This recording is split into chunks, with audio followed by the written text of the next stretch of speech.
اسی لیے حدید اسے کافی پیار سے ہی ٹریٹ کرتا تھا اور وہ بس ابھی اس کا دوست بن کر رہنا چاہتا تھا۔ راہش نے آئزل پر ابھی زبردستی اس رشتے کو مسلط کیا تھا اور نہ ہی اس کے ساتھ کوئی تعلق شروع کیا تھا۔ وہ بس اس کی اچھی دوست تھی۔ وہ صرف دوست بن کر ہی اس کے ساتھ اچھا وقت گزارنا چاہتا تھا، اسے اپنے ساتھ کمفرٹیبل کرنا چاہتا تھا۔ آج شادی کے اتنے ہفتوں بعد تو صبح آفس جانے سے پہلے آئزل کو کہہ کر گیا تھا کہ وہ آج رات شاپنگ کرنے چلیں گے اور ڈنر بھی باہر ہی کریں گے، اس لیے وہ اس کے آنے تک تیار رہے، اور اسے یہ بھی کہا تھا کہ آج وہ پرپل کلر ہی پہنے گی، اس لیے اس نے آج حدید کی پسند کا رنگ پہن لیا تھا۔ گاڑی سکندر ہاؤس سے باہر نکل چکی تھی اور سنجیدگی سے ڈرائیونگ کر رہا تھا۔ آئزل بار بار اسے ہی دیکھ رہی تھی۔ بلیک کلر کی شرٹ اور بلو جینز کے ساتھ اس نے بلیک کوٹ پہن رکھا تھا۔ وہ اب حدید سے بات کرنے کے لیے ہمت جمع کر رہی تھی۔ سکندر، حدید نے چونک کر اسے دیکھا۔ حدید نام ہے میرا۔ اس کی تصدیق کی تو آئزل کے چہرے پر کوئی الگ سا تاثر پڑا۔ مجھے اچھا لگتا ہے آپ کو، سکندر کہنا۔ آپ کو نہیں پسند تو آئندہ نہیں کہوں گی۔ حدید کے لبوں کو گہری مسکراہٹ لے چھوا۔ تمہیں پسند ہے تو کہہ دیا کرو، مجھے کیا اعتراض ہوگا؟ آئزل کی آنکھوں میں جیسے نمی اکٹھی ہوئی۔ میں جانتی ہوں میری غلطی ہے، میں بہت غصے میں آ گئی تھی، اس لیے صبح جو بھی منہ میں آیا بول گئی۔ میں ایسی تو نہیں ہوں، مجھے آپ کے کردار پر ایسی بکواس نہیں کرنی چاہیے تھی۔ I am very sorry. وہ نظریں جھکائے ہوئے بولی تھی، آنکھوں سے بے اختیار آنسو بہہ نکلے۔ تم ابھی بھی اسی بارے میں سوچ رہی ہو؟ میں تو بھول بھی چکا، حدید نے شان بے نیازی سے کہتے کندھے اچکائے۔ آئزل نے بے حد حیرت سے اسے دیکھا۔ لیکن میں نے اتنی غلط بات کہہ دی، آپ کو غصہ نہیں آیا ہوگا؟ پھر آپ نے مجھ سے اتنے آرام سے کیسے بات کی؟ آپ اتنے نارمل کیسے ہو سکتے ہو؟ وہ بے بسی سے نہایت الجھی ہوئی نگاہوں سے حدید کو دیکھ رہی تھی۔ کل رات ہی وہ اپنے کسی دوست کو گھر لے کر آیا تھا اور کافی دیر گیسٹ روم میں بیٹھے وہ کسی فائل میں سر کھپا رہے تھے۔ تو وہ کوئی اہم پروجیکٹ تھا، مگر نہ جانے کیوں کسی اور کو حدید کے اتنے قریب دیکھ آئزل کو بہت غصہ آیا۔ اس لیے اس نے غصے میں یہ تک کہہ دیا کہ اگر کوئی اور ہی پسند تھی تو اس سے ہی نکاح کیوں نہ کیا، اور اگر نکاح کر لیا تھا تو پھر اپنی پسند کو گھر سے باہر رکھتا۔ جواب میں حدید نے بہت نرمی سے کہا کہ اس کی زندگی میں سوائے آئزل کے اب کوئی دوسری لڑکی نہیں ہے۔ اتنا کہتے وہ گھر سے باہر چلا گیا تھا، مگر اب آئزل کو احساس ہو رہا تھا کہ اس نے غصے میں کچھ زیادہ ہی بدتمیزی کر لی، اور وہ بدتمیزی نہیں کرنی تھی، مگر اپنی شوہر کو اتنے قریب کسی دوسری کو برداشت کرنا اس کے لیے سہان رو تھا۔ جس طرح اسے حدید ٹریٹ کرتا تھا، اس کی اپنائیت، اس کی کیئر کی وجہ سے وہ چند ہی ہفتوں میں آئزل اس کی محبت میں گرفتار ہونے لگی تھی۔ حدید مسکرا دیا، پھر آئزل کا دایاں ہاتھ اپنے ہاتھ میں لیتے لبوں سے لگایا۔ آئزل سر سے لے کر پیر تک سرک پڑے۔ مجھے ذرا بھی غصہ نہیں آیا۔ تمہیں غصہ کیوں کرتا؟ اب تم پر کبھی غصہ نہیں آ سکتا۔ جو لوگ ہمیں زندگی سے زیادہ عزیز ہوں ان کی کبھی کسی بات پر غصہ نہیں آتا آئزل، نہ ہی ان کی کوئی بات بری لگتی ہے۔ تم بیوی ہو میری، میں جانتا ہوں کہ تم مجھ سے بے حد محبت کرتی ہو۔ مجھے کسی دوسری کے ساتھ دیکھنا برداشت نہیں ہوا۔ تمہیں تکلیف ہوئی تھی، اس لیے غصہ آیا۔ تمہیں مجھے کھونے اور بانٹنے سے ڈر لگتا ہے۔ مجھے غصہ نہیں، تم پر زیادہ پیار آیا تھا کہ میری بیوی میرے لیے اتنی سنسیئر ہے۔ میں تو خود کو خوش نصیب سمجھ رہا ہوں کہ مجھے بہترین عورت عطا کر دی گئی۔ اس نے ابھی تک آئزل کا ہاتھ پکڑ رکھا تھا۔ کتنی ہی دیر تک حدید کے الفاظ کی وجہ سے آئزل کے گال دہکتے رہے، پھر وہ کچھ کہنے کے قابل ہوئی۔ لیکن آپ کو مجھے ڈانٹنا چاہیے تھا، میں نے بہت غلط کیا، بہت کچھ برا کہا، بکواس کی تھی میں نے۔ آئزل نے نم آنکھوں سے شکوہ کیا۔ میں نے کہا نا، اب میں چاہوں بھی تو تم سے پر غصہ نہیں کر سکتا۔ تم وہ واحد عورت ہو جس پر اب مجھے غصہ نہیں آنے والا۔ اگر کبھی تم غلط بھی ہوئی تو میں ہمیشہ اسی طرح پیار سے تمہیں سمجھاؤں گا۔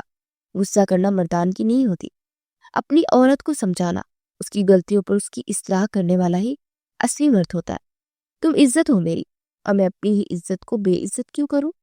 حدید بہت آرام سے ٹھہر کر نرمی سے ایک ایک بات سمجھا رہا تھا، اور یہ سب کہتے وہ اتنا پیارا لگ رہا تھا کہ آئزل نے خود کو اس کے سحر میں جگڑے ہوئے محسوس کیا۔ 28 سالہ بھرپور جسامت کا مرد، اس کی کانچ جیسی نیلی آنکھیں جس میں ساری دنیا نظر آتی تھی، اس کی خوبصورت وجیہہ نقوش، وہ اتنا خوبصورت تھا کہ کوئی بھی اس پر مر مٹے۔ 6 فٹ سے نکلتا قد، اس کا مضبوط سینہ، چوری جسامت، وہ یک ٹک اسے دیکھے گئی۔ آج سے پہلے اسے اپنی قسمت پر کبھی ایسا رچ نہیں آیا تھا. اسے آج تک اس شخص سے محبت تھی، مگر آج اسے اس شخص کی بیوی ہونے پر فخر محسوس ہوا تھا. بے ساختہ ہی آنسو آنکھوں سے بہنے لگے. اسے حدید سکندر ایک بہترین مرد نظر آ رہا تھا، ایسا مرد جس میں غرور اور انا نام کی بھی نہیں تھی. گاڑی شاپنگ مال کی پارکنگ میں رکی اور دونوں گاڑی سے باہر نکلے. وہ ابھی بھی اس کا ہاتھ پکڑے چل رہا تھا. اب وہ دونوں شاپنگ کر رہے تھے اور وہ حیران ہو رہی تھی. حدید اس کے لیے اپنی پسند کی ہر چیز لیتا جا رہا تھا. بس کریں، اتنا کچھ تو لے لیا. اس نے حدید کو منع کرنا چاہا. انہیں شاپنگ کرتے شاید 1 گھنٹہ ہو گیا تھا. کیا اتنی جلدی؟ ابھی تو ہم نے شاپنگ سٹارٹ کی ہے. حدید بے حد پرسکون تھا. آئزل حیران رہ گئی. لیکن اتنا سب کافی ہے. حدید نے نفی میں سر ہلایا. ہرگز نہیں. 2 ماہ میں پہلی بار تو میں تمہیں کچھ لے کر دے رہا ہوں. سکون سے میرے ساتھ چلتی رہو بس. اب وہ حکم صادر کر رہا تھا، مگر آئزل مطمئن نہیں تھی. ٹھیک ہے، اتنا سب کافی ہے نا. اس نے دوبارہ حدید کے باغی پر گرفت سخت کی. لڑکیوں کے پاس تو جتنے ڈریس ہو، جوتے اور جیولری ہو، ان کے لیے ہمیشہ کم ہی ہوتی ہے، اور تم کہہ رہی ہو کہ بہت ہے. حدید کے سوال پر آئزل بس نفی میں سر ہلا کر رہ گئی. میں ان لڑکیوں میں سے نہیں ہوں. اتنا سامان بہت ہے. حدید مسکرا دیا. جانتا ہوں تم سب سے الگ ہو، لیکن مجھے لینے دو. مجھے سکون محسوس ہو رہا ہے. پہلی بار تو تمہارے لیے کچھ کر رہا ہوں. تم پر خرچ کر کے مجھے خوشی مل رہی ہے. تمہارے لیے ہی تو کماتا، تم پر ہی تو اپنی ساری سلطنت بھی نچھاور کر سکتا ہوں.